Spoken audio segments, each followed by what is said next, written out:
Hello everyone, welcome back to Financial Hub. Today I'm going to guide you on how you can change your Paxful username. For that, make sure you already have the app and you are logged in.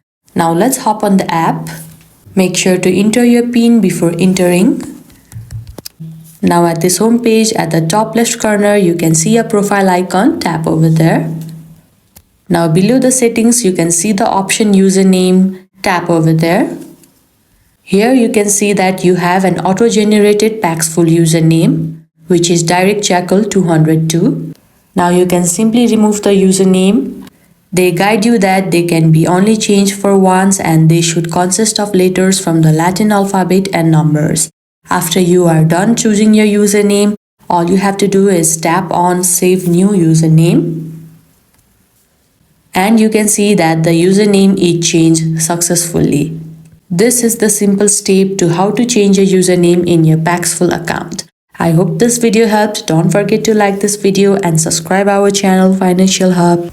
Thank you.